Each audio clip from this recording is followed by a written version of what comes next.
Começará. Bom, né? Começando a gravação aqui da aula de linguagem de programação, né? Se o e-mail cadastrado no S3 não for do Gmail, acho que o pessoal vai ter que pedir. Eu não sei, Vinícius, porque eu nunca usei outro e-mail que não fosse do sistema do Gmail. Mas, se tiver que pedir, né, eu vou aqui como é que diz? Vou autorizando, né? Eu não sei se das pessoas aqui, todo mundo aqui usou o e-mail do Gmail. Não sei lhe dizer. Mas, o que é controles do organizador aqui?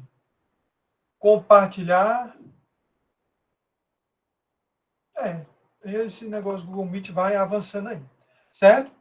Deixa eu compartilhar aqui a apresentação.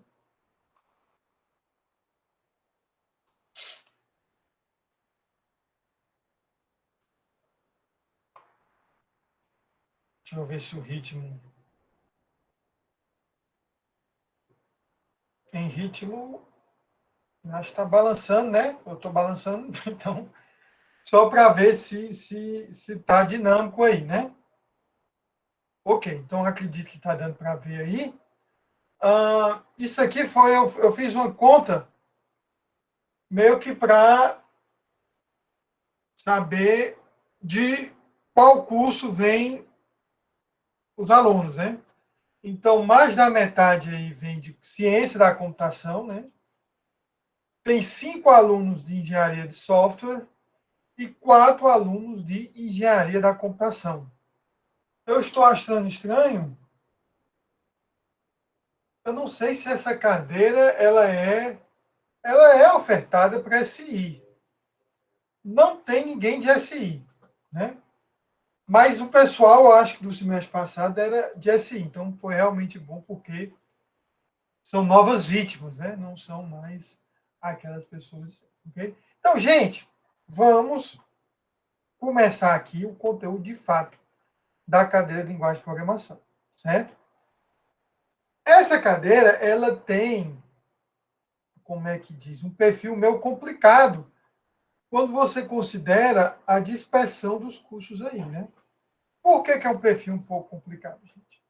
Porque ES e EC não tem como obrigatória a cadeira de compiladores, certo? Não tem como obrigatória, né? CC tem, sim, como obrigatória a cadeira de compiladores, ok? Existem alguns assuntos, vocês vão ver, que nós vemos em LIP, que são meio que vistos novamente em compiladores. Só que lá em compiladores vai ser um pouco aprofundado, ok? Então, talvez para o aluno de CC, professor, a gente vai ver isso. Na verdade, o aluno de CC já deve ter visto parte desse conteúdo numa cadeira de autômatos, alguma coisa do tipo, e vai ser martelado agora em LIP e também vai ser visto de novo em compiladores, né? Aí fica, professor, é um assunto que vai ficar... mas para o aluno de ciência, faz até um pouco sentido, porque é um conhecimento muito fundamental da computação, ok? Para o aluno que não é de ciência, que é de SI, que é de ES, que é de EC e não quis, não vai fazer compiladores, né, como optativo, apesar de ser ofertado como optativo, esse conteúdo fica como uma introdução inicial, né, o que seria o trabalho de um compilador, ok? E que, de fato, para o aluno de ES, para o aluno de SI, e talvez até para o aluno de EC, não seja, como é que diz, crucial entender todas as etapas do compilador. Aí ficaria para, caso ele quisesse optar e estudar por conta própria ou fazer como optativo, né? Mas, o aluno de CC, a primeira parte vai ser revisada mais aprofundadamente na cadeira de compiladores. Aí a cadeira prossegue para a gente estudar as construções de mais alto nível, né? Então, nós vamos começar estudando sentenças, depois vamos começar estudando estruturas de controle, os tipos, né? vamos caminhando até subprogramas, que são as funções e os procedimentos. Já essa segunda parte, que é depois que a gente passa a parte de análise, né? Aí ela já é um conteúdo específico da disciplina, ok? E se aproveita da mesma maneira para todos os cursos, ok? E é o fato, o estudo mais alto nível de linguagens de programação. Tudo bem? Então, nós vamos ver agora o capítulo introdutório. Ele vai falar das partes, como é que a gente pode dizer, mais alto nível de linguagem, meio que introdução à linguagem de programação, certo? Depois nós vamos para essa parte, que é como se fosse compiladores light, ok? E depois nós voltamos para a parte, de fato, de estudo das estruturas de linguagem de programação. Ok? Então, esse é o caminho da disciplina. Se vocês observarem no livro, é justamente isso aí que ele faz. O capítulo 1, que nós vamos falar agora, né, aspectos preliminares, como diz, é preliminar, né, é algo inicial. Já falando um pouco, semana que vem eu vou gravar um vídeo sobre o capítulo 2, mas o capítulo 2 ele é enorme, porque ele vai falar de toda a história da linguagem de programação, que eu não acho que a gente deva se aprofundar tanto. Então, eu vou ter um videozinho de 1 hora e meia, 1 hora no máximo, que eu vou soltar lá na segunda, para vocês verem. E na terça a gente faz um exercício brincando aí com algumas linguagens mais antigas. Ok? E passo uma atividade também para vocês. Mas a gente não vai voltar muito para a questão de se aprofundar na história da linguagem, de entender quem vem antes de quem. Até porque, assim, não é uma cadeira de história, né? Então, não curso de história, né? Ok? Então, fica aí nesse nível aí, ok? Mas esse capítulo inicial de estudos preliminares, né?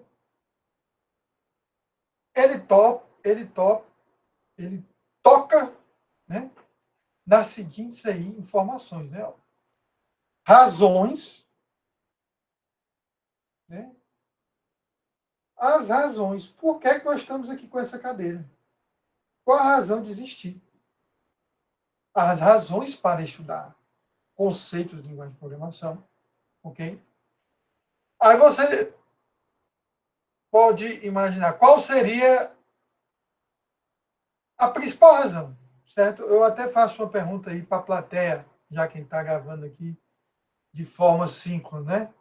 Quem poderia chutar aí uma razão? Por que eu vou ter uma cadeira chamada linguagens de programação? Ok? Alguém se aventura a falar alguma coisa aí?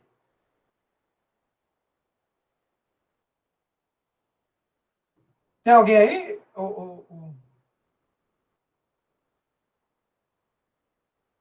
Pelo visto, não tem ninguém. Ok? Pois bem, nós vamos estudar essas razões, ok? E nós vamos ver que as linguagens, elas não são todas criadas com o mesmo propósito, né? Você pode organizar o espaço de problemas que uma linguagem de programação pode resolver em domínios, certo? Que são os espaços de problema que a linguagem pode resolver, né? Ok? E, dado a linguagem, você estabelece conceitos que permitem estudar essa linguagem. Definir se essa linguagem é boa ou não para determinado problema, certo? Se ela se encaixa ou não para determinado problema, que são os critérios de avaliação. Né? Esses critérios eles são mencionados no restante do livro. Okay? Influência nos projetos, o que é que faz uma linguagem ser de um jeito ou de outro, né? Categoria das linguagens, não confundir categoria com domínio. Domínio é pensando qual tipo de problema a linguagem resolve, e categoria é já considerando os aspectos técnicos da linguagem, onde ela se encaixa, né? Trade-off, aí o trade-off entra no cerne dessa questão, gente. Porque o trade-off se relaciona com os critérios. Nunca você vai conseguir atender todos os critérios com a mesma importância. Você vai ver que a maioria das linguagens priorizam certos critérios em detrimento de outros. Okay? Então, há o que nós chamamos de trade-off. Né? Métodos de implementação e ambientes de programação. Isso aqui já vai mais se afastando dos conceitos da linguagem, mais para interface da linguagem, com o sistema operacional, com a máquina e tudo mais. Ok? Pensando aí nas razões, né? Ops. Por que a gente estuda linguagem de programação?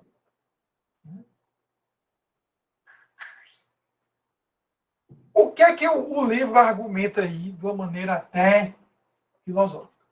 Né? O livro, basicamente, ele diz o seguinte: pensa nem em linguagem de programação. Segundo o livro, quanto mais você estuda uma linguagem que você usa para se expressar, melhor suas ideias ficam. Certo? Então, o livro argumenta que pessoas que estudam muito a linguagem se tornam pessoas, inclusive, mais inteligentes. Será, professor? Olha, não vou dizer que a pessoa que passa lá estudando o que é uma, sei lá, como é que é lá no português, aquelas coisas saborosas de se estudar, né? Uma oração coordenada, sei lá o quê, bababá, tudo aquilo ali do português que... Não vou dizer que a pessoa ao estudar aquilo ali, ela fica mais inteligente. Mas se a pessoa lê, seja qualquer coisa, e se aprofundar, tiver o hábito da leitura, ela vai ser exposta a maneiras de expressar ideias que outras pessoas, até mais experientes, inteligentes, utilizam. Então, quando ela for expressar as ideias dela, né, ela vai reaproveitando técnicas que outras pessoas utilizaram e vai conseguir se expressar melhor. E não só se expressar melhor, gente. A pessoa que lê muito, ela também vai, antes de se expressar, conseguir organizar as ideias melhor na cabeça. Ok? Então, quem estuda muito a linguagem, seja linguagem de programação, seja linguagem escrita, tem uma capacidade aumentada de expressar ideias. A pessoa sabe novas palavras, a pessoa sabe construir argumentos, a pessoa, tudo aquilo ali que melhora a inteligência dela, se torna também verdade em linguagem de programação.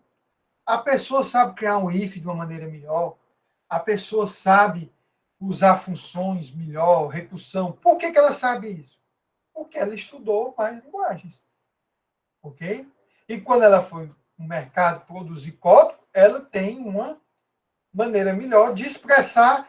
Aí o que é que seria, no contexto da linguagem de programação, né? Os requisitos do cliente.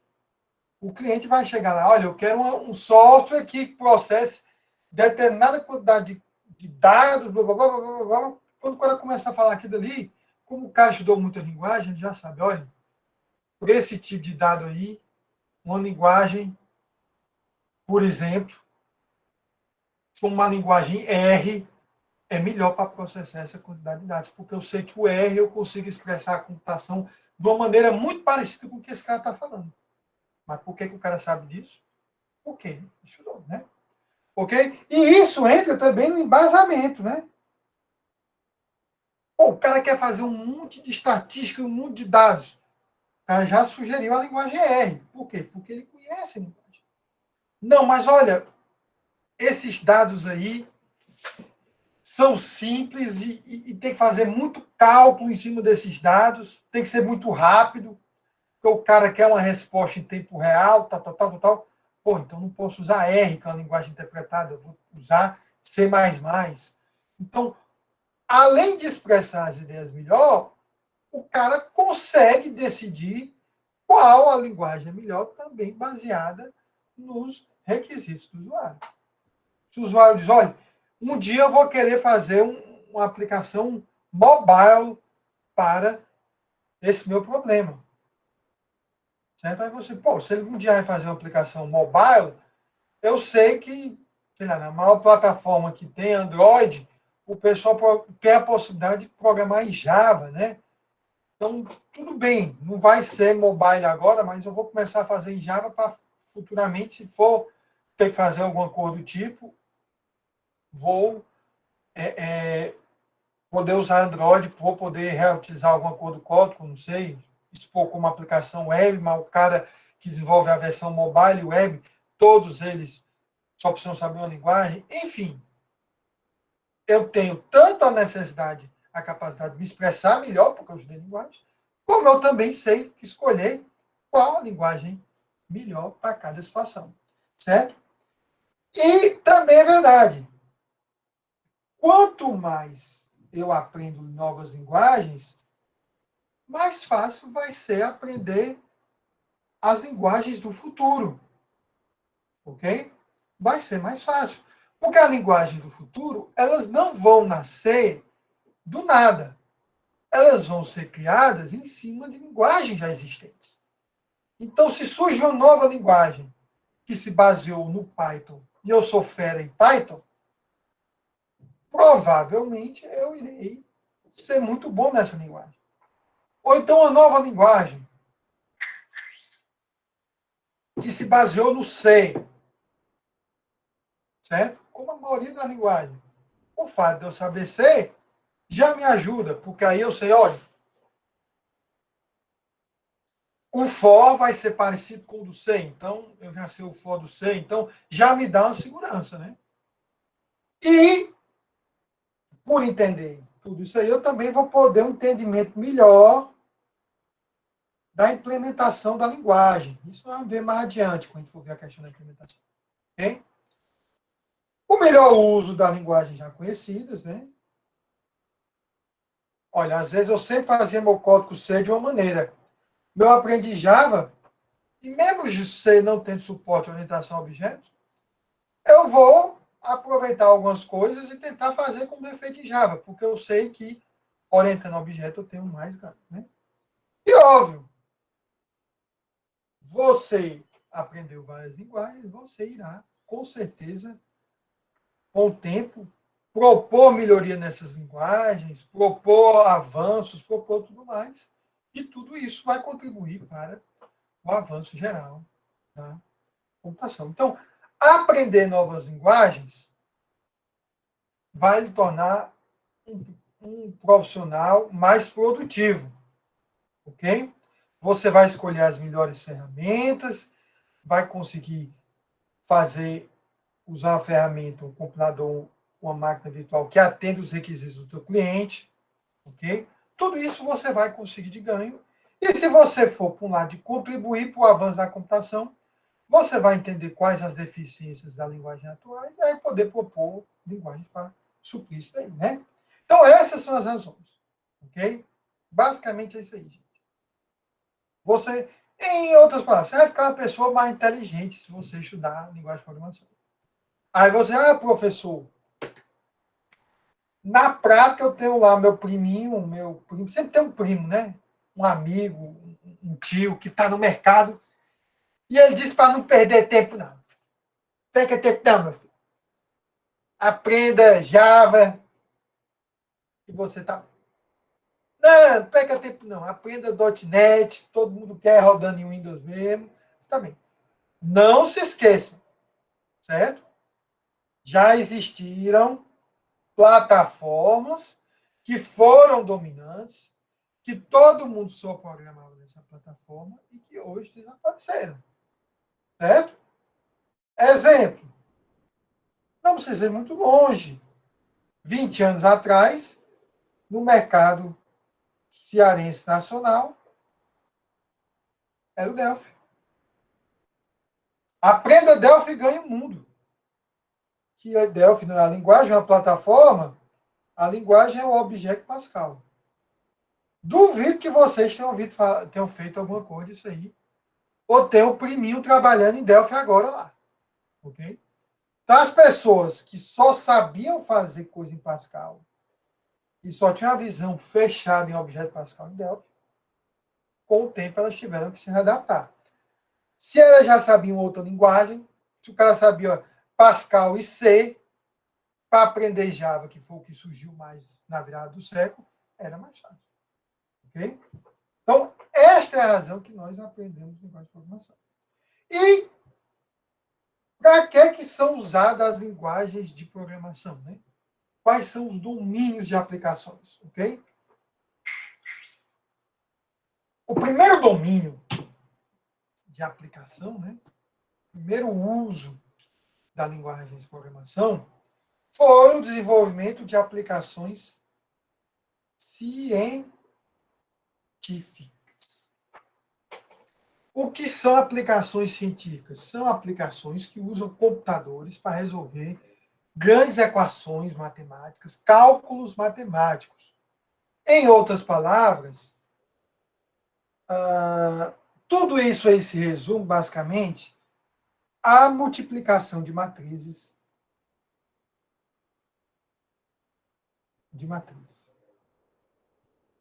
Ou variações disso em matrizes de pontos flutuantes. Professor, foi isso aí mesmo? Foi. Lá no começo, na década de 50, os caras tinham lá um monte de matrizes, de vetores, tinha que multiplicar, somar, tal. E eles queriam desenvolver linguagens de programação que tornassem mais fácil de explicar para o computador a multiplicação de matriz e as outras operações que são construídas em cima da multiplicação de matriz. Resolução do sistema linear, tudo aquilo ali. Era basicamente aquilo ali que o cara queria fazer. Ok? Então, aritmética em ponto flutuante. Ok? Qual foi a primeira linguagem? Fortran, que vem de Fórmula Translator. É justamente a tradução de fórmulas para que o computador pudesse executar. Professor, isso acabou? Não. Até hoje tem gente calculando retorno de foguete, previsão de tempo, simulação de drogas, qualquer outro fenômeno físico. Tudo isso aí vira equação diferencial, que o computador aproxima com comunicação matriz. Certo? E, com o tempo, semelhante, mas não é a mesma coisa, né? Isso acabou em pontos campos. Por exemplo, tem muita semelhança entre esse tipo de coisa e jogos, né? Ok? Cálculo de jogos tem semelhança, porque aquilo ali é um ambiente simulado, tem eventos físicos ocorrendo, tudo. Então, esse domínio aí muito focado em realizar comunicação de matriz, jogos, tem também coisas do mercado financeiro, né? Que é para fazer previsão de preço do dólar, da matriz, tudo. Acaba sendo um pouco isso aí. E qual era um dos requisitos das aplicações científicas? Era para facilitar, de fato, a programação, certo? Mas também que a linguagem resultante gerasse programas rápidos, né? Ok? Perfeito. Com o tempo, o pessoal começou a utilizar computadores não só para ciência, não só para cálculos militares, tal, engenharia. Surgiram as aplicações empresariais. E, enquanto nas aplicações científicas, a maioria dos cálculos, a maioria das computações era envolvendo número, na aplicação empresarial, eu quero calcular? Quero. Mas, para começar, primeiro, eu costumo utilizar só duas casas decimais. Porque a maioria dos sistemas monetários só usa duas casas decimais, né? Ok? Aqui não. Aqui eu quero usar várias casas decimais, né? Às vezes 0,01 de uma droga mata a pessoa. Então, eu quero calcular isso. Aqui eu só usava essas casas decimais. Ok? Ah, professor, então dono de posto é aplicação científica? Não. Aqui dali que eles fazem é safadeza, né? A gasolina tem posto que bota até 4 casas decimais. Não. Certo? Aplicações empresariais, cálculos decimais né? E também caracteres, né? Como assim caracteres? Eu quero gerar um formuláriozinho dizendo, ó, fulano tal, trabalha em setor tal, ganha sei quantos reais por hora, ele tem sei quantas horas extras, um relatório que essa linguagem aí, COBOL, se tornou especialista em gerar esses relatórios. Folha de pagamento, relatório de custo, tudo isso era o que era chamado de aplicação empresarial. Até hoje tem código nessa linguagem rodando e gerando bilhões de dólares aí em vários sistemas do mundo, gerando relatórios e tudo mais. Existem tentativas, né? Em Java tem várias ferramentas que geram relatório, Jasper, tal, mas pô, o cara fez lá na década de 50, 50 não, né? Vamos ser sinceros. Né? Na década de 90, um sistema de relatório lá de custo de uma empresa americana de grande porte. Está rodando esse sistema. Então está rodando em COBOL, não tem interesse em migrar, né? Pelo custo seria muito grande. Existem ferramentas que tentam traduzir COBOL para Java, né? Certo? Sucesso.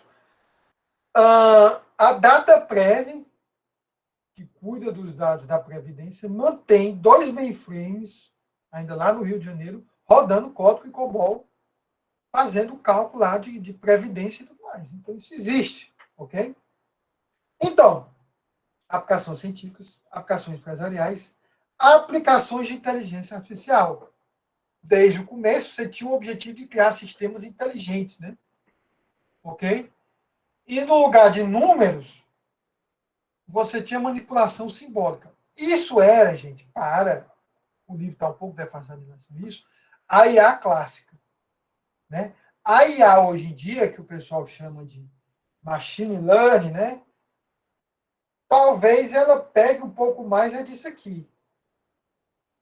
Ok? Porque acabou sendo mais voltada à estatística, redes neurais, tudo mais. Então, é um domínio que um pouco pega do outro. Nesses domínios, eles não são totalmente excludentes. Né? Ok? Então, não vamos falar muito dessa questão de programação de sistemas. Certo? O que são sistemas? Aqui, os primeiros sistemas eram sistemas operacionais. Né? São software de suporte para a execução de outras aplicações mais próximas do usuário. Né? Então, um SO, ele não tem razão de ser, a não ser suportar programas de outra linguagem. Ok? Aí sim, no meu SO Linux eu rodo uma aplicação científica. No meu SO Windows eu rodo uma aplicação empresarial. Né? O que é importante para esse tipo de linguagem? Né? Rapidez. Porque o SO está lá sempre rodando. Ok? Ah, professor, é só SO? Não. Né? Outro tipo de sistema. Acaba meio sendo relacionado com SO, mas tem os middlewares, que são para comunicação, sistemas distribuídos, né? O Docker, o Kubernetes, tudo isso aí dá suporte para você, de fato, executar outras aplicações em cima dessas estruturas. Então, esses caras têm que ser muito eficientes. Né? Então, qual a linguagem clássica que preciso? C, né? C++. Hoje em dia, tem Go, tem Rust. Java já foi usado, assim, mais ou menos, né? Mas, enfim. O pessoal de Java na década de 90 tentava vender como Java ideal para todos esses domínios, né? Mas, às vezes, não obteve sucesso. E aí, software para web, né? Aí acaba tendo umas linguagens que permitem você desenvolver nesses domínios aí, no contexto da web, e também software para mobile hoje em dia, e software embarcado e por aí mais, ok? Então, esses domínios de aplicação, gente, não são mutuamente exclusivos, né, gente? São coisas assim que servem mais para a gente orientar, ok? E também com constante mudança, né? Agora vamos para os aspectos um pouco mais técnicos, né? Olha só. Os critérios para avaliar a linguagem, certo? Esses critérios, eles são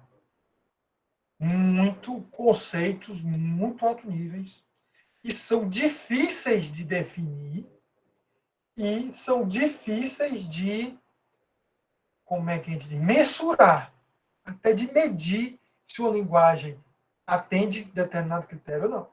Okay? E são também, como é que a gente diz, conceitos altamente polêmicos. Vai ter gente que dizer que legibilidade é uma coisa, vai ter desenvolvedor de outra linguagem que vai dizer, não, legibilidade não é isso que você está falando, não. É aqui dali. Ok? Então, basicamente, os critérios são legibilidade, facilidade com a qual os programas podem ser lidos e entendidos, né? Não adianta ler que isso não entende. Né? Facilidade de escrita, facilidade com a qual o programa pode ser usado para criar programas, certo? Confiabilidade. Confiabilidade, o que é uma confiável?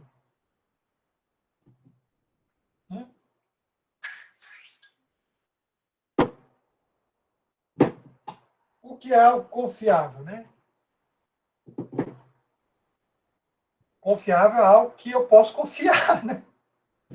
Que quando eu for precisar, vai me atender. Do jeito que estava previsto me atender. Certo? Então, quando se diz conformidade com especificação, uma linguagem de programação vai ser confiável se ela não é imprevisível, né? Quanto menos imprevisível, mais confiável ela se torna. E o custo? Custo, tudo tem a ver com a questão de dinheiro, né? Mas também você tem que imaginar o seguinte, o custo, às vezes, não é relacionado direto à linguagem. Pode ser a questão do custo para comprar uma máquina que consiga executar nessa linguagem, né? Lá no começo do Java, não era todo servidor que rodava Java. Java era pesadão. Você não podia ter um Pentium 2, você tinha que ter um Pentium 3. Aí, há muito tempo atrás, né? Hoje em dia já está mais conformado. Ok? Mas é um custo, às vezes, indireto. Custo de um programador. Por exemplo, Valdemir, olha, aquela linguagem ali, o cara tem que fazer um curso de 6 meses para aprender. Rapaz, aquela linguagem ali tem um vídeo na internet, meia hora que ele já sai programando. Entendeu? Aí a questão de custo. Então, às vezes, você não pensa nem em custo de aquisição de software. Porque a maioria da linguagem hoje tem versão código aberto, né? Então não é custo de software. É mais custo de coisas relacionadas ao uso dessa linguagem. Pessoa, hardware, e por aí vai. Treinamento e tudo mais. Ao desenvolvimento e, a gente vai ver mais na frente, manutenção. Ok? Rapaz, essa linguagem ela é fácil de usar, fácil de entender, roda rápido, mas o código-fonte que ela gera aí junto à biblioteca ocupa gigabytes. Pô, então vou ter que manter, se eu for manter no repositório, o plano gratuito do GitHub não aguenta o gigabyte de código. Eu tenho que pagar um plano pago, né, do GitHub. É um custo. Okay? Então, adiante, vamos falar de cada um deles, né? Legibilidade. Legibilidade está relacionado com esses quatro subcritérios. Né? Ora, uma coisa legível se supõe que está relacionada a ser uma coisa simples. Né? Então, a linguagem tem uma simplicidade geral, significa que existe um conjunto que ele chama de controlável. Como assim controlável? não tem muito. Vamos falar assim de uma maneira bem direta. Ora, se uma linguagem tem 1000 palavras reservadas e outra linguagem tem 50 palavras reservadas, só o fato da linguagem de 50 você ter que o programador saber para que serve essas 50, certo? É mais fácil que ele saiba para que serve cada uma das 50 do que saber, no caso, as 1000 palavras reservadas de linguagem. Então, essa questão de conjunto controlável é justamente a questão de um conjunto limitado, né? Você não tem que saber muito detalhe, você tem que saber pouco, certo? E você tem pouca multiplicidade do recurso também. Então, a mesma construção da linguagem, ela só serve para um conjunto limitado de coisas, certo? Porque não adianta que se eu só tenha 10 palavras reservadas, se de acordo com o contexto, cada palavra reservada possa significar coisas totalmente diferentes. Ok? E eu tenho também pouca sobrecarga de operadores. Certo? Professor, isso já é contraditório. Né? Como assim? Olha, se tem poucos recursos de construção, para fazer muita coisa, eu vou ter que atribuir para cada recurso de construção várias funcionalidades. Aí você já não tem mínima multiplicidade nem mínima sobrecarga. Mas é assim mesmo. Certo? Não existe uma resposta, como é que diz, final sobre a simplicidade geral. Certo? E tem coisas que vão contra a simplicidade que os programadores, por alguma razão, gostam. Por exemplo, todo mundo sabe que eu consigo somar, incrementar uma variável em C, C++, Java, sim. Ok? Todo mundo consegue incrementar. Né? Mas eu também consigo fazer assim. Eu também consigo fazer assim. Certo? Eu consigo fazer assim. Bom, professor, mas eu gosto de todas essas maneiras. Tudo bem, mas isso está indo contra a simplicidade. Certo? Eu tenho o mesmo resultado sendo feito de 4 maneiras diferentes. Ok? Talvez não precisasse, mas na prática é, é, acaba se adotando isso que vai contra a simplicidade. Né? Isso dificulta até porque, às vezes, o aluno lá em FUP tem dificuldade para entender a diferença. Né? O que é o mais count e o que é o count mais. Então já é uma coisa que tu tem que entender, apesar do resultado final ser o mesmo, entendeu? Ok? Então isso aí é a questão da simplicidade geral, certo? Outra questão da sobrecarga de operadores. Olha só, gente.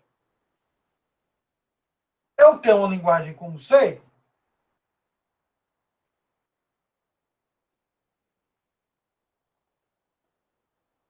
certo? Eu faço A mais B. Ok? Eu também posso ter uma linguagem como C que me faz isso aqui.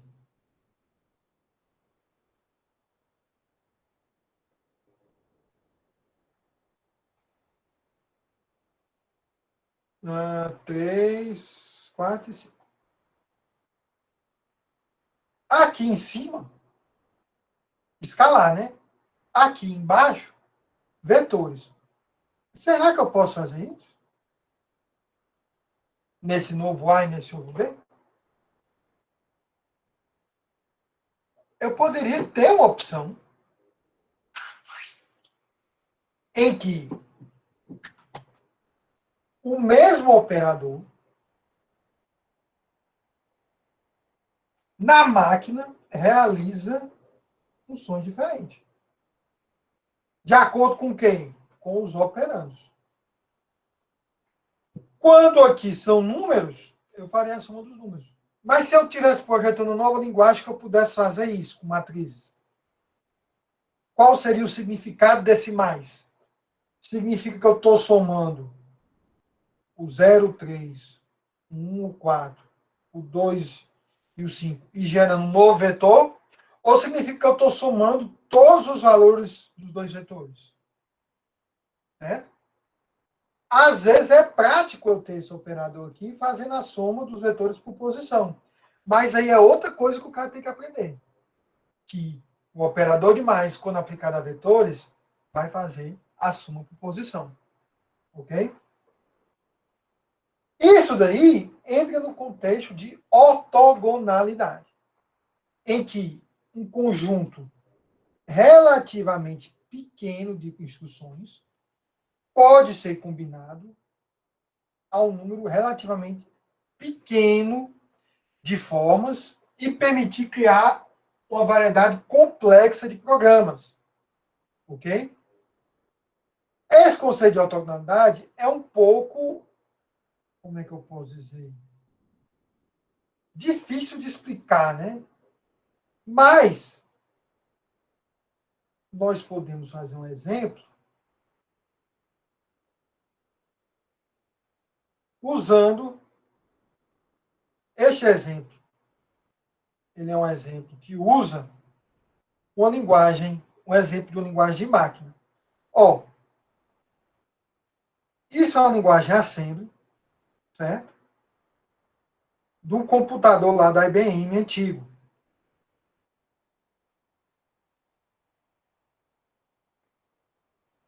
Vou botar aqui.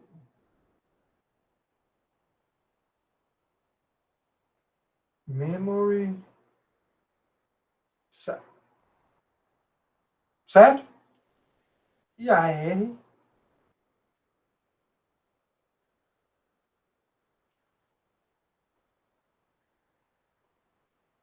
O que é que esse exemplo faz, gente?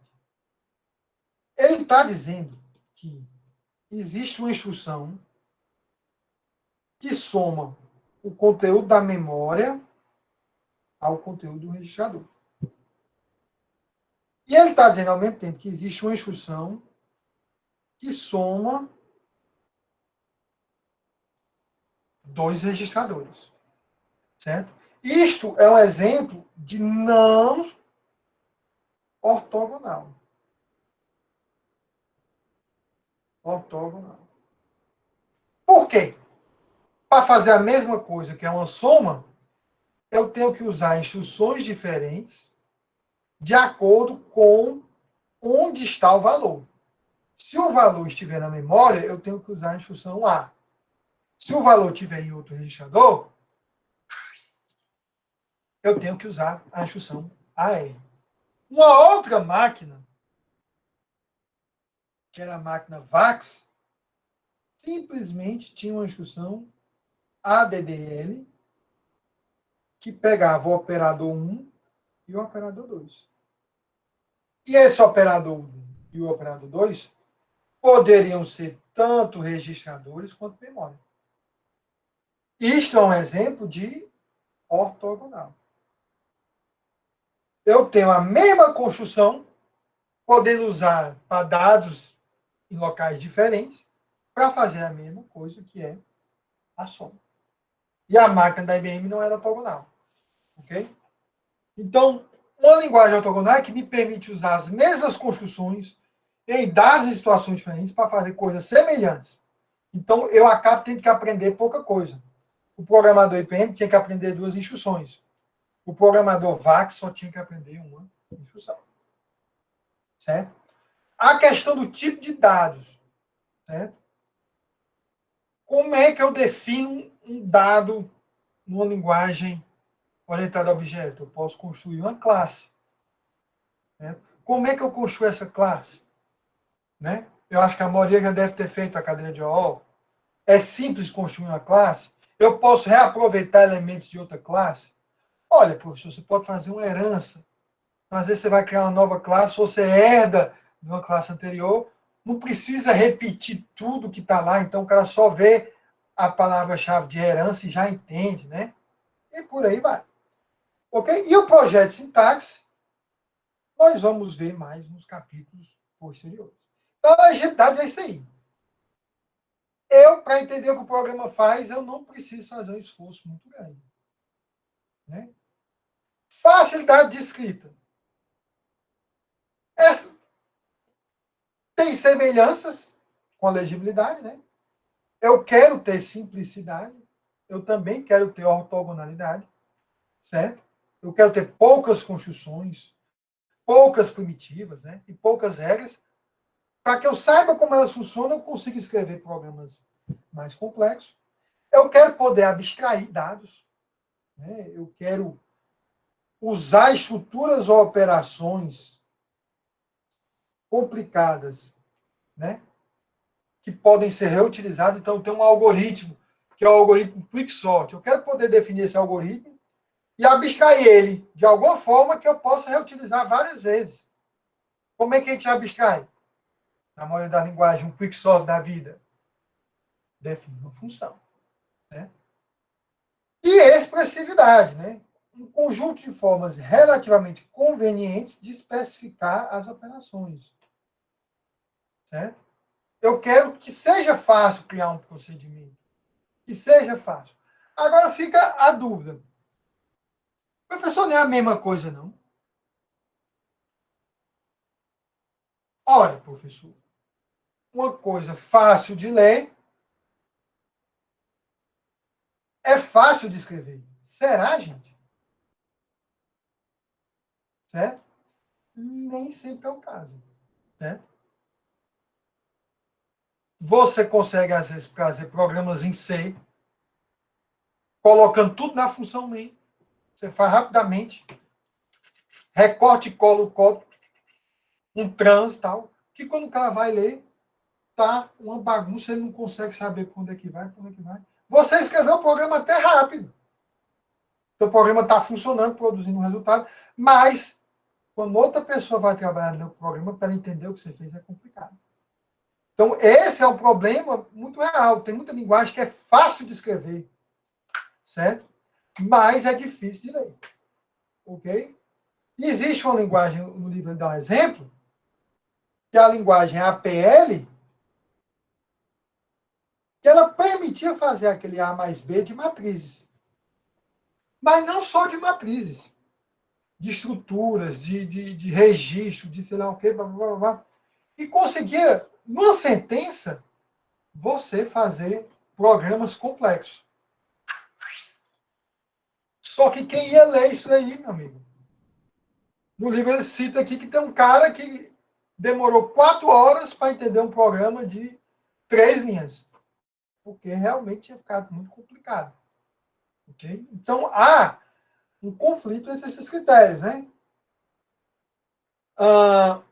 Aí a questão de confiabilidade. Se comporta de maneira previsível. Né? Uma coisa básica. Verificação de tipos. Certo? Há uma linguagem que, pelo menos, te dá um aviso quando tu está tentando colocar um valor ponto flutuante numa variável inteira, é uma linguagem confiável, né? Tratamento de exceções. O teu programa estava esperando que determinada coisa acontecesse. Ocorreu o contrário. Esse teu programa te permite dizer o que fazer quando esse contrário ocorre? É justamente a exceção, né? Utilização de apelidos. O que é um apelido? 2 nomes para a mesma coisa. Né? Então, se eu posso usar nomes distintos para representar uma mesma posição na memória,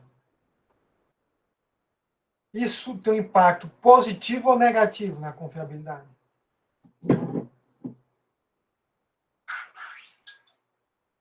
Hã? Negativo. Eu posso fazer uma alteração num ponteiro sem saber que existe outra variável que está acessando a mesma região de memória desse ponteiro. E acaba causando aí comportamentos imprevisíveis. Né? E óbvio, a confiabilidade, se você tiver uma boa legibilidade e facilidade de escrita, é pouco provável que o programador cometa erros e você acaba tendo programas mais confiáveis na linguagem. Né? Aí o custo. Como já tinha comentado aqui com o Valdemir, né? O custo de treinar programadores. Por exemplo, uma linguagem que todo mundo diz que é legível, que é fácil de escrever, que é a linguagem Haskell. Mas a linguagem Haskell usa um paradigma que comumente não é ensinado na universidade. É funcional. Nós, em Quixadá, ensinamos, nem toda faculdade ensina. Então, se eu for usar Haskell, que parece ser fácil de ler e de escrever, e tem verificação de tipos, então é uma linguagem confiável, vou usar no meu projeto, eu vou ter que pagar um treinamento para os meus funcionários. Ok? Então, tem a questão do treinamento. Né? O custo de escrever programas. Né? Ora, eu quero usar C para fazer uma aplicação empresarial, para gerar relatórios, para trabalhar com strings. Será que C é a melhor linguagem para trabalhar com strings? Você quer perder um tempão terminando a rede de caracteres, de sei lá o que, com barra zero, vai ser complicadíssimo. Ok? Então, teu programador vai gastar mais tempo trabalhando com string do que se ele usasse um Java, que dá para somar string, tem um substring e tudo mais. Né? O custo de compilar. Professor, mas meu programinha compila em instantes. Tudo bem, gente. Mas muitos da linguagem tem linguagem que um programa maior, empresarial, de vários módulos, demora muito tempo. Né? O custo para executar. E eu vou, no começo do Java, você tinha que ter uma máquina boa. Você tinha que ter, naquela época, né, 512 megabytes de RAM. Quando a maioria das máquinas tinha 64 megabytes de RAM, 128. Então, tinha um custo para executar. Né? O custo do sistema. Esse compilador é open source, é gratuito. Eu tenho que pagar uma licença. Né? Uma linguagem pouco confiável também tem um aspecto do custo de falha. Né? Ora, uma linguagem pouco confiável que eu usei para fazer um sistema que controla uma usina de energia, ou uma subestação, como lá no Amapá, um erro nessa linguagem está custos catastróficos, né? Falta energia, usina explode, por aí vai, né? E também tem o custo de manter programas. Ok? Então, são esses critérios: legibilidade, facilidade de escrita, confiabilidade e custo. O professor está muito vago. No decorrer da disciplina, quando a gente for falando nas estruturas, a gente vai falar de novo desses critérios e vão começar a ficar mais cristalizados na cabeça de vocês. Ok? Aí tem outros, né? Portabilidade. Eu posso fazer um programa em Windows e executar em Linux. Eu posso fazer um programa na máquina virtual da Oracle e rodar na máquina virtual da IBM. Tem essas coisas aí que também, mas são mais recentes. E vocês mesmos podem inventar outros critérios. Né? Em outras partes do mundo, pode ter outros critérios. Suporte a caracteres orientais, para nós não importa, mas para o chinês importa, né? E por aí vai. Ok? E o que é que acaba influenciando muito no projeto da linguagem de compiladores? Ou de compiladores, ó, no projeto da linguagem, né? A arquitetura de computadores, a arquitetura dos computadores, ok? E como a equipe irá desenvolver o sistema, certo? Essa parte de arquitetura, hoje em dia, não é muito ponto de discussão. Por quê? Todas as nossas máquinas, elas são baseadas na arquitetura von Neumann. Então, isso acabou influenciando a maioria das linguagens a serem linguagens imperativas. ok? Que vamos discutir um pouquinho mais adiante. Certo? A questão da metodologia, se você tem uma equipe formada por vários membros, vários desenvolvedores, se você conseguir usar uma linguagem que permita definir módulos independentes, você vai conseguir ter mais produtividade. Cada um vai conseguir fazer o seu módulo, interagindo menos e depois consolidar isso aí. Ok? Então, essas metodologias tendem a valorizar a orientação a objeto, né? E por aí vai. Ok? A arquitetura, gente, não tem muito o que discutir. As arquiteturas são baseadas em von Neumann, certo? Essas linguagens imperativas que a gente usa, C, C++, Java, Python, todas elas aí trabalham no conceito em que os dados e os programas são armazenados na memória e você vai consumindo as instruções e os dados e executando na CPU, certo? Essa memória é uma entidade independente da CPU e você vai pegando isso da memória e levando para a CPU, certo? As variáveis, quando eu tenho uma variável na linguagem imperativa, é o nome mais bonito para o endereço de memória, certo? Sentenças de atribuição formam a base dos meus programas. Faça um programa aí sem uma sentença de atribuição. É meio difícil. Além do Hello World, né? E o que é que eu posso fazer? Laços. Um laço for, um laço while. Esses laços são eficientes porque você vai ali nas instruções da memória e executando. Certo? Não tem muito salto para regiões diferentes da memória. Ok? Então, essas são as linguagens imperativas. E esse é um esquema visual, gente, da arquitetura de von Neumann. Certo? Eu tenho a memória em que há tantas instruções quanto os dados, certo? Essas instruções e dados são mandadas para a unidade central de processamento. Eu vou ter uma unidade de controle que usa a unidade lógica aritmética para executar essas instruções e guardar o resultado na memória. Todo mundo aqui deve ter feito uma cadeira de arquitetura, tem noção do que é isso aí. Eu não vou me aprofundar muito disso aí. O professor tem memória cache, tem sei lá o quê, tem sei lá o quê, tem várias coisas no meio. Ok? Mas, visualmente, para nível de linguagem de programação, é assim que é visto. Tem que ser sempre assim? Não. Existem outros modelos de computação.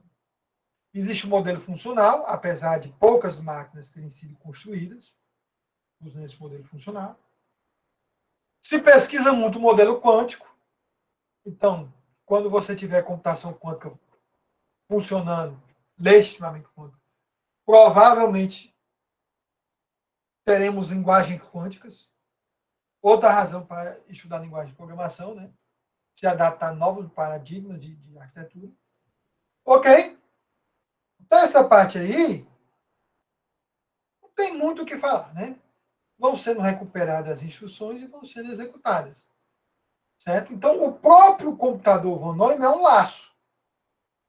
Então, é natural que nossos programas sejam baseados em laços e interações. Né? Que são as linguagens que a gente mal utiliza. Certo?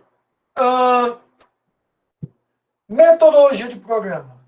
Lá no começo, você não tinha nenhuma metodologia, você simplesmente ia fazendo o programa, instrução após instrução.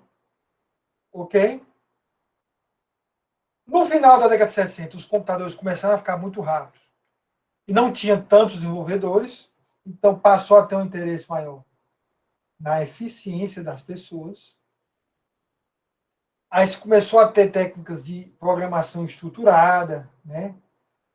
Uns modelos antigos que era o top-down, em que você definia como se fosse uma grande função do teu programa e tu ia destrinchando essa função em funçãozinhas menores, até chegar a um tamanho razoável, né? Isso deu muito certo na década de 70, e isso permite abstrair processos, né? Mas com o tempo, se passou a necessidade também de abstrair dados.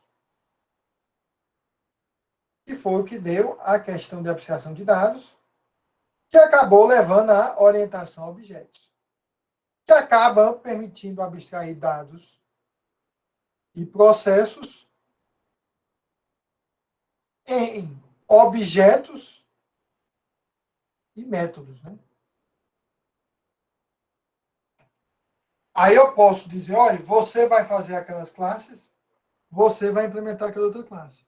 A minha equipe implementa as classes que gerencia a interface gráfica e tua equipe vai implementar as classes que gerenciam o banco de dados. Separou, porque as equipes eram separadas. Ok?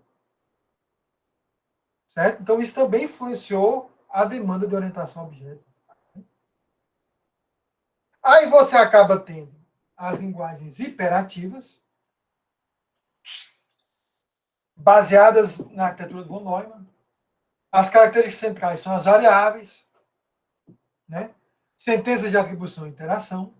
Então, quais são essas linguagens imperativas? A maioria da linguagem que a gente usa. C, Java, JavaScript, Perl, .NET, blá. Então, quando você conhece linguagem, costuma ser linguagem imperativa. As linguagens funcionais, que é tudo baseado em recursão, certo?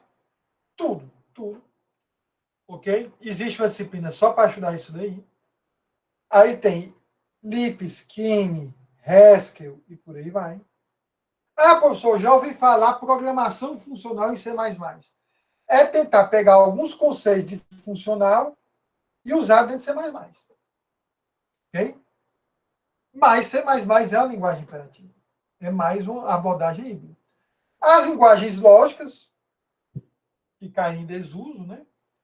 E as linguagens de marcação, como HTML e tal, que no fundo não são linguagem de programação, né?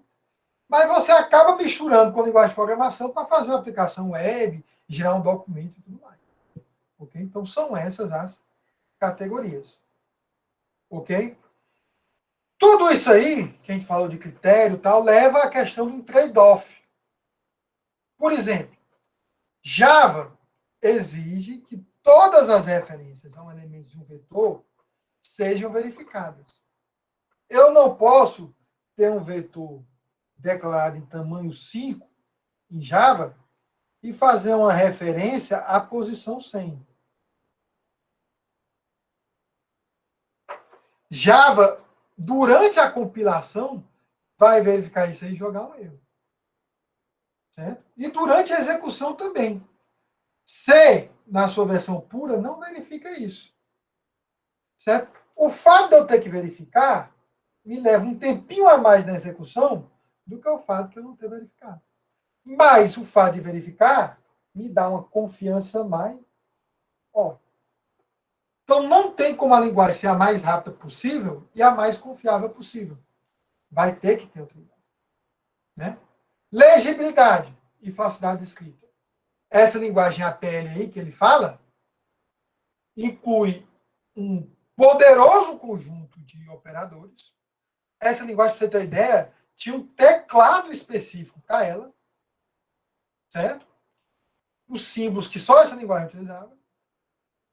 O cara podia virar mesh nesse teclado e gerenciar e escrever numa linha um programa que fazia um monte de coisa, mas para legibilidade, pelo amor de Deus, totalmente afetada. E facilidade de escrita. Por exemplo, em C++, eu posso fazer um ponteiro e posso incrementar esse ponteiro para percorrer na memória. Só que isso me traz problemas com confiabilidade. Então, existem... Você consegue aí passar horas e horas e horas imaginando aí diversos trade-offs, né, gente? Certo? E como é que a linguagem ela é implementada? Certo? Como é que C é implementada, gente?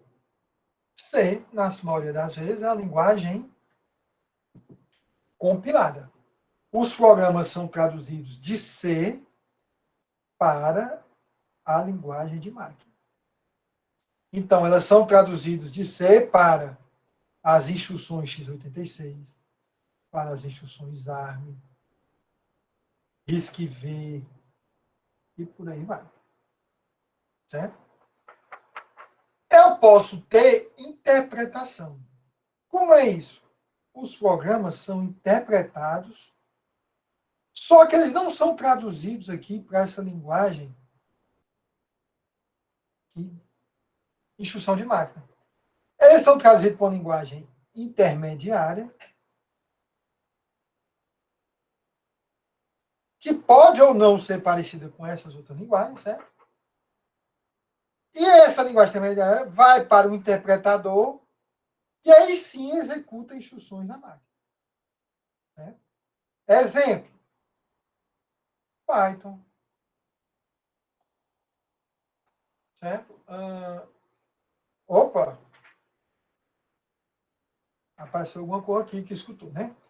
Java pode ser feito assim, mas você pode ter um sistema híbrido, gente, em que parte da linguagem é compilada e parte é interpretada também, para você conseguir ter o melhor dos dois mundos. Ok? E você pode ver o computador, isso às vezes você vê numa cadeira também de arquitetura e tudo mais, o computador como uma grande camada, né? Como uma grande cebola, né? Com várias camadas. Certo? Em que lá embaixo vai estar as instruções de mais baixo nível, e eu vou crescendo até ficar o mais próximo do usuário. Aí eu vou passar do interpretador de macroinstruções, que é dentro da CPU ainda, sistemas operacionais, que oferece chamadas de sistema. Aí depois de sistemas operacionais eu tenho os compiladores e os interpretadores. Em cima do compilador e interpretador eu posso rodar os programas compilados pelo usuário. Né? Então, quanto mais eu estou distante do centro, mais abstraído eu estou. Aí você vê aqui um ambiente, como um ambiente .NET, certo? Em que você compila C# com a linguagem CLR, que é uma linguagem intermediária. Você pode compilar C# para CLR, Visual Basic .NET, tem outra linguagem que é a F#. Tudo isso vai para uma linguagem intermediária. Então, essa etapa é compilação. E existe um programinha exe que interpreta os comandos dessa linguagem intermediária para o SO e para as instruções de máquina. Então, aí você tem várias maneiras. E isso tem influência. Isso vai ter influência em quê? Custo de execução. Né? Uma linguagem interpretada costuma demorar menos, mas por razões aí diversas, linguagens interpretadas são mais fáceis de desenvolver. Você executa, já vê tal, tudo bem? Então, aí, tudo isso aí tem influência, né? A compilação traduz programas em código de máquina, certo? Em geral, a tradução é lenta, mas depois que está traduzido, eu executo de forma rápida, né? E nós vamos ver no capítulo posterior as fases, né? Análise léxica, análise sintática, análise semântica e geração de código. Okay? Nós vamos ver nessa cadeira um pouco da análise léxica e da análise sintática. Essa outra parte aqui é mais para uma cadeira de compiladores. Ok? Principalmente isso aqui que a gente acaba vendo lá. Certo? Então, o processo de compilação, você tem um programa fonte que passa pelo analisador léxico, que destrincha o programa em unidades independentes. O analisador sintático vê se essas unidades independentes fazem sentido de acordo com a sintaxe da linguagem. Se fazem sentido, gera um código intermediário. que pode ser otimizado, e esse código intermediário gera finalmente um código de máquina. Essa parte do código intermediário eu posso até pular, mas costuma ter para que se possa aplicar otimização. Porque isso nós vamos voltar e estudar essa parte aqui em capítulos posteriores. Tudo bem? Mais adiante, né? Módulo de carga, ligação de carga, isso é mais conceitos, né? O que é que a gente chama de gargalo de von Neumann? Certo? É quando você tem uma CPU que começa a exigir mais dados e instruções do que a memória consegue oferecer. A CPU ela é bem mais rápida do que a memória, certo? Querendo ou não, esse gargalo de von Neumann, ele é o fator limitante primário dos computadores atuais, certo? Então, se eu tiver memória, sei lá, de 2.000 MHz versus uma memória de 2.066 MHz, você, dependendo do domínio da aplicação, tende a ter notar uma melhoria de desempenho melhor do que um computador de 3 GHz, você põe 3 GHz para 3 GHz. Ok? Isso já tem medido, já é mais fácil você ver isso aí, ok? Mas isso é mais discussão de arquitetura para nosso contexto, não tem importância aí, né? Por enquanto. A interpretação pura não faz nenhuma tradução para a linguagem de máquina alfa, certo? É bem fácil desenvolver programas nesse contexto, certo? Agora, qual é o problema?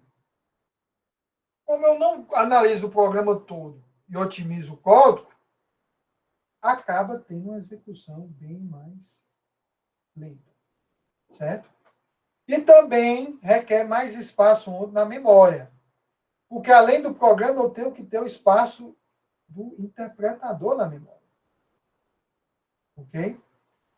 E dificilmente eu tenho interpretação pura, certo? Talvez em JavaScript, em PHP, mas dificilmente tem. O que eu acabo tendo, esse aqui você vê que o esquema é bem mais simples, né? O programa-fonte ele é mandado para o interpretador e o interpretador vai executando sentença por sentença, né? Ok? Eu acabo tendo um ambiente híbrido, em que tem uma tradução de alguma forma, de uma linguagem de alto nível para uma linguagem intermediária.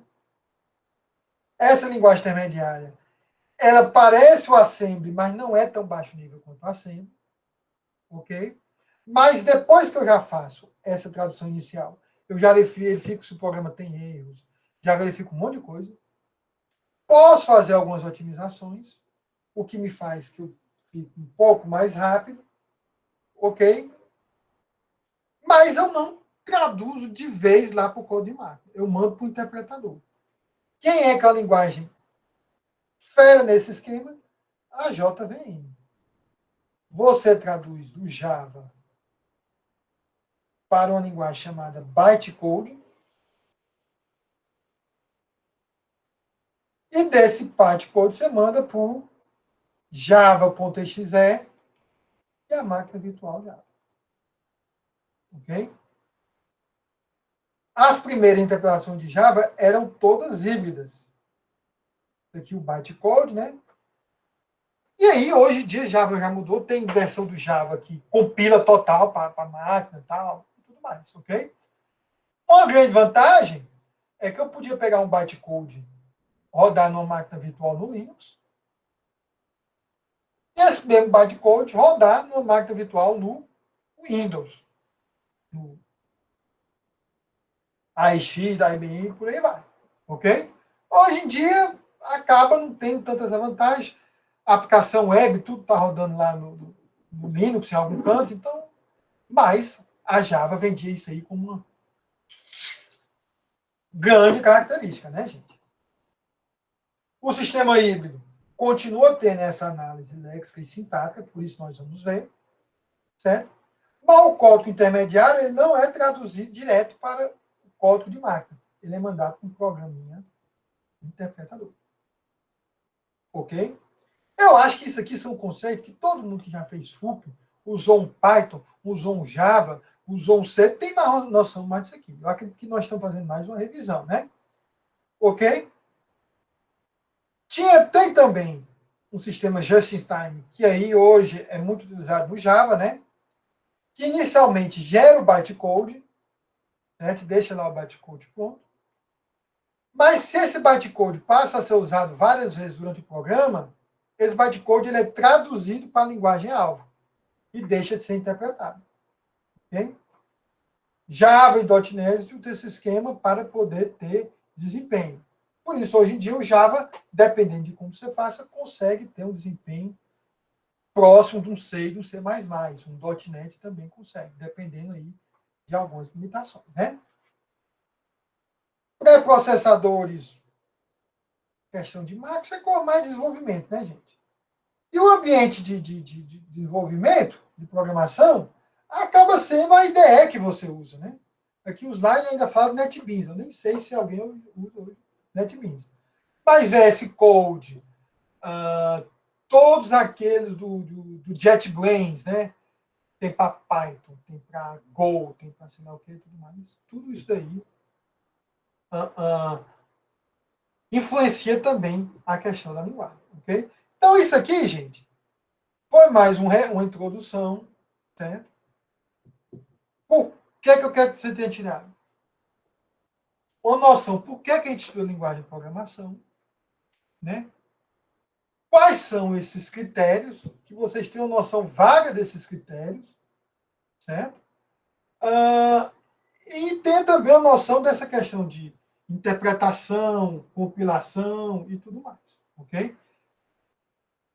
Ficou até um pouco longo, eu não esperava ficar um pouco longo, mas eu acho que esse primeiro capítulo é bom que a gente passe um pouco rápido mesmo, porque eu acho que fica muito sem exemplo, certo?